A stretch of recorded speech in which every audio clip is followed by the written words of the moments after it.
Police are here. We were talking about ambulances when I spoke to you a few minutes ago. Plain Township has an ambulance here. Delaware has an ambulance here, along with Columbus Fire. Now, as we also talked, these continued to pour in, and we mentioned that we know that there were several people that were hurt and transported, and we talked earlier about the reason for those. A lot of those, in panic situations, people might get their bumps and bruises, and it's kind of a way to just check people over and reassure them that things, are okay for now. But this is what we're looking at right now. Dozens of squad cars still on that scene, still very active. Earlier when we were talking to you, people were locked down. They couldn't leave. When we were down there at the last location we talked to you there were a line of empty cars. Those people were just trying to leave and go home for the night, but to lock it down and search them, Franklin County deputies had that road blocked off to Beach Road. It was blocked off, and they were going to the cars, looking inside, making sure there was nothing dangerous in them. All those folks had to get out of their cars and head back to that building, including a couple that was next to us who were walking out to meet a family member who was picking them up from work. They were all ushered back inside for clearance. You could hear an officer yell in the parking lot, "Everyone make sure your IDs are out." So they're really making sure to cross their T's and dot their I's on this situation out here. It will be interesting to find out. You mentioned IDs. Do they have to have an ID to get in the building in the first place? Mm-hmm. So that's pretty interesting. Okay, we're going to check in. You mentioned that at least 3 victims have been taken to Mount Carmel East. We do have our Adam King, who is out at Mount Carmel East right now. So let's check in with him and see what he is seeing in that area, if anything. Adam? Well, Yolanda, right now it is quiet, but we have seen cops in and out of the parking lot here at Mount Carmel East. It is a trauma center. As you said, there are multiple victims that have been sent here. I'm going to step out of the way so you can see. We've seen officers going in and out of the building over the past 20 or so minutes. A couple officers just did get in their car to leave, but right now that is just a quiet scene as we just wait out here and kind of see. We've seen officers again going in and out, talking to each other, but there is. All right, I'm not sure if we lost. Cars. Oh, there you go. Adam, have you seen any family members that may have been rushing into the hospital? Have you seen any people that may have been rushing in, could be connected to some of the victims? Not since I arrived. I arrived about 20 or so minutes ago, and I haven't seen anybody in too much of a rush. I will tell you that just a couple minutes ago we did see an ambulance come here and go behind the hospital. So it's been a little quiet. That's really the only activity we've seen. Again, we got here about 20 minutes ago. The cop cars were already here, although officers and squad cars from CPD have been in and out since then, Yolanda. Okay. All right, Adam, we appreciate that. Thank you for looking into that, and let us know if anything else happens. All right, let's look at what we do know right now.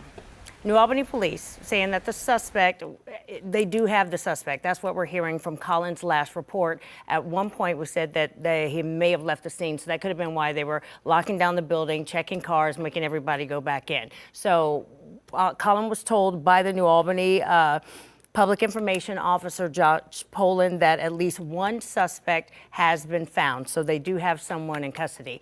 We're told that 5 people, maybe fewer than 5, 4 to 5 people were transported to area hospitals. We know at least 3 were taken to Mount Carmel East there along Broad Street. Right now, crews are still working to clear the building.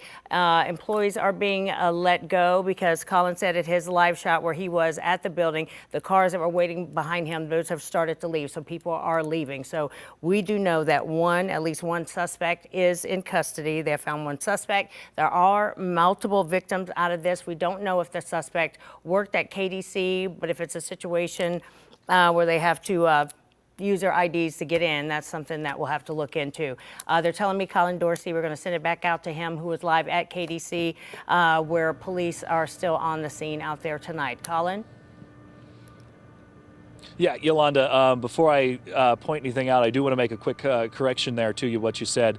People aren't leaving. What they okay. did have to go, when I mentioned the cars, they had to stop their cars there at that intersection. They were told to get out, and they had to actually go back to the KDC1 facility So in it's order still to be on cleared. They just had lockdown. to shut their cars off, get out and lock.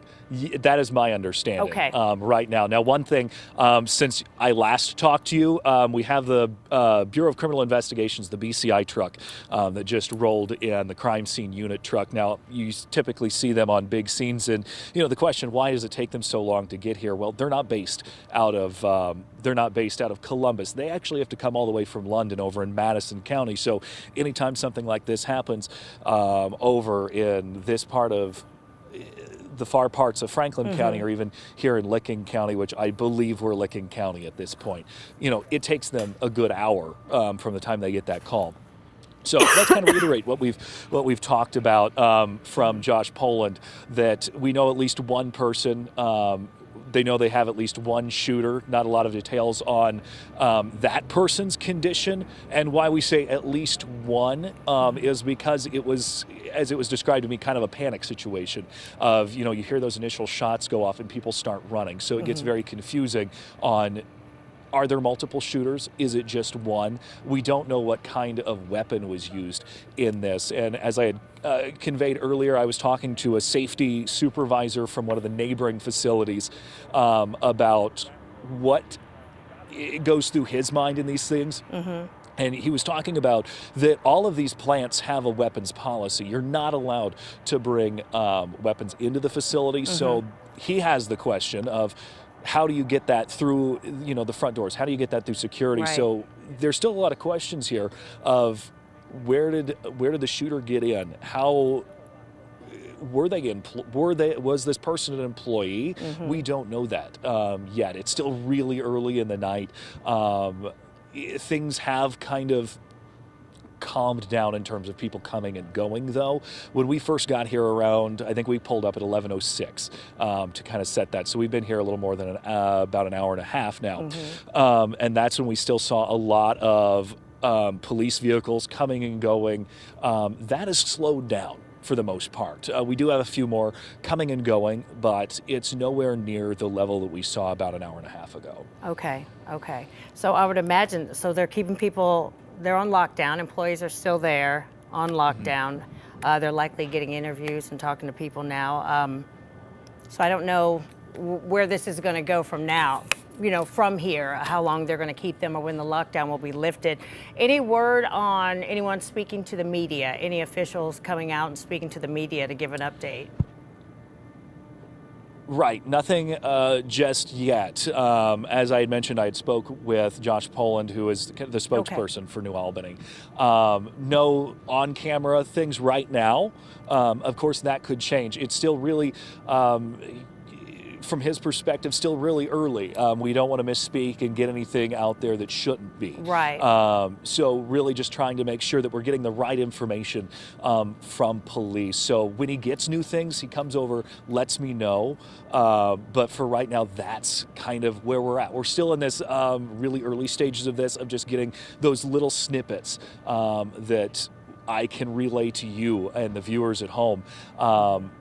And once again, that's that we only know that there at least one shooter has been found, and we know those 3 people taken to Mount Carmel East. We know it was multiple people injured. Not exactly sure on how many in the grand scheme of things. If there's any still in that facility right now, I don't know the answer to that. Okay, and and a lot of people, they get on social media, they think they were on a Citizens app and they know what they're talking about. So a lot of false misinformation is being spread on social media right now. So I hope that people just wait before they're spreading information that is not true about this situation. Just wait till everything comes out. We haven't even had an official briefing about what has taken place. So right now everything's just hearsay, and they're spreading this. So want people to watch out for that. So thank you, Colin, on the scene there at KDC1. Thank you. Here is what we do know of the situation from the city of New Albany. Here's a statement from them. They say, quote, New Albany police are responding to an active shooter situation at KDC1. It is currently an active scene, and police are locking down the building. The suspect suspect or suspects are unknown at this time. Now, we have updated you on that. Residents should avoid the area. Anyone with information that can assist in the investigation should call the New Albany Police Department. That number is 614-855-1234. So if you know anything about this or anything about these suspects that they do have in custody, give them a call and give them that information. So as we continue to monitor this situation, we'll of course break it again as we get new information. So make sure you download the 10 TV News app on your phone and streaming device. It is free and you can stay up to date. Thank you. This movie. Yeah, get in there.